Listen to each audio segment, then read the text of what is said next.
Okay, I'm just going to have an opinion on Lonzo. Let me start with this. Much as what you predicted, physically he's not explosive enough to score at the rim. We know he's got a flawed jumper. When you and I play basketball, Chris, at the Y, high school, college, or pro, unless I punish you by attacking the basket, I'm the easiest guy to guard. And if you can't attack the rim and score at me, and you can't shoot the jumper, hell, you're just passing all day. Yep. Okay, I look at Lonzo. I said this. We said this yesterday. Ben Simmons is better than Lonzo. My concern is his shot needs to get better. I think physically, he needs to be in a weight room for 2 years. He has got to be more dynamic. He doesn't punish anybody. He's got to get stronger so he can, as you said, finish at the rim. And he's fast in the open court, but he's not blazingly quick. There's a difference. Quickness is when you can just blow by somebody in the half court. He doesn't have that type of speed. He's not dynamic. And at least if he keeps shooting the way he does, he's never going to be able to just pull up for a 15-foot jumper that's contested. So that's why he's working on the floater. The floater is critical for him because that's the only shot he can get in the mid-range. If he develops that, that'll help him and that'll keep guys off of him. But right now, he's either got to get a layup or an open three. There's only 3 ways to score in basketball: low, transition, or perimeter. Charles Barkley, to me, even more than Jordan, is the greatest scorer. Charles could put his butt on you low and score, was tremendous in transition, and had a beautiful jumper. Michael didn't have a great jumper. He had a decent mid-range jumper. Lonzo can't do 2 of those. So, to me, in order to draw respect from other guards, if you can't go to the 10 and you can't hit a jumper, Patrick Beverley abused him. Here's the thing with Ball. Even when he's at his best, though, he's not going to take over a game offensively other than maybe every blue moon. He's not going to dazzle you with these highlights where he shakes a guy up with his handle, finishes strong with a dunk at the rim. He's not going to be Dennis Smith or any guys like that. So even when he's playing well and averaging maybe 15 points and 10 or 11 assists, there will be those that underrate him because he won't have the individual flair and highlights of some of these other guys. Let me say this for those that are ready to jump off the bandwagon. I'm not jumping off. I'm just offering criticism. I'm not jumping off yet. I'm just saying what I saw was sinewy. Although I would be more concerned about Brandon Ingram than I am about Lonzo Ball. That guy literally needs to move a Burger King into his house. He needs just 20 eat day long. And get a little nastiness in his personality, no too. Dog That's what a lot of people are saying, no dog. But look, Chauncey Billups, a bust his first 5 seasons. Gary Payton averaged 8 points and 6 assists his first 2 seasons. John Stockton didn't start his first year and a half. So. Okay. Let's segue to this. People think I'm crazy. I told the decision. I don't know about you and your wife. I don't know about Kristine and her relationship, but in my life, this is how I've chosen people I've been with, either long-term or short-term. There's a moment. And you can have, I always said the key thing to me in a relationship, I could go out on 8 dates, but when I can tell you get the joke, you're quick and funny, it'll work. Appearance, it doesn't matter. Moments decide most of our big decisions. I'm watching LeBron. I'm thinking last night LeBron's on the couch. And he's like, Jeremy Lin got hurt. That unprotected pick's better. Gordon Hayward's out. We're going to dominate the East. And what the hell am I watching at the Staples? And I'm not kidding you. I'm sitting there thinking to myself, last night, he went to bed thinking, Akron ain't all bad, man. My crib is nice. You know me. I've never bought into he's definitely going to L.A. I kind of did.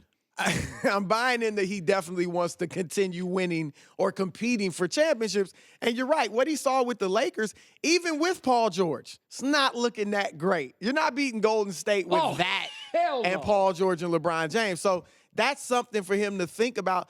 Remember, LeBron has always been very secretive with his decisions. We never knew he was going to Miami or back to Cleveland until a day or two before. Now we really thought a year in advance. Everybody knows his business is all in the streets. He got sloppy. Here's the thing, LeBron, the Cavaliers, give Kobe Altman some credit. No. It is, to Kristine said this to me, it has a chance to be dysfunctional.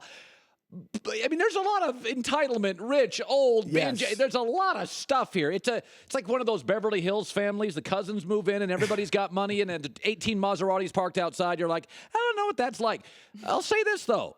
That's deep. That's a lot of players. Deeper. I'm not going to say they're the deepest team in the league out of respect for Golden State, but those two teams are the deepest by far in the league.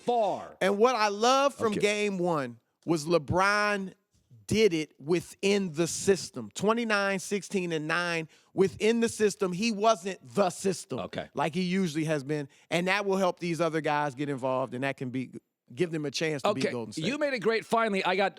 By the way, Green Bay Packer fans and Cam Newton fans, Blazing 5, top of the hour, baseball. Don't go anywhere. Okay, so listen, every road trip is great until the kid vomits in the back of the car. Every road trip to Vegas is great until somebody orders Cristal and it's too expensive, we can't pay. I don't take anything from the first night together with all the OKC guys. Listen, when you're beating Tunisia, Dream Team, of course the Dream Team guys all hated each other initially and loved each other. They're winning by 70. You beat the Knicks, you're at home, it's comfortable. I'm not taking anything out of it. You did say, I said yesterday, my concern about Russell Westbrook is, and you have a great line, your game is your game. And that's an old basketball saying. Yeah. Last night doesn't mean anything. Game 62, they lose to Golden State, second time. Charles Barkley, Stephen A. Smith go on the air. Melo, what? You can't beat crisis.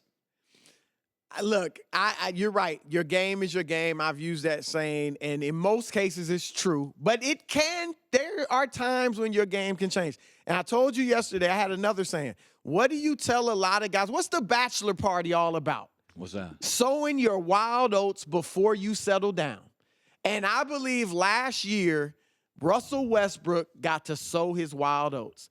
Individually, he was one of the greatest spectacles we've ever seen. Right. There's nothing he can do individually that's going to make people think he's better than he is. Right. All he can do is win. And it's the same thing for Carmelo Anthony. Both of these guys know that if they win, they will go to another level. They will get the respect that they both feel they don't get, that they deserve. Yeah. And so that's why I think, and look, we're not asking Russell Westbrook to average 12 points a game. He had 21 last night. He had a triple-double. He can still be spectacular individually and share the ball. Let me tell you, you're not going to believe I'm going to say this. I trust Russell Westbrook to evolve more than Melo. All Melo has to do is catch and shoot, though, which he's done in the Olympics and looked great. I know this is in the Olympics. I trust Russell Westbrook to evolve more than I trust Melo. Wow. So, I'm shocked about that.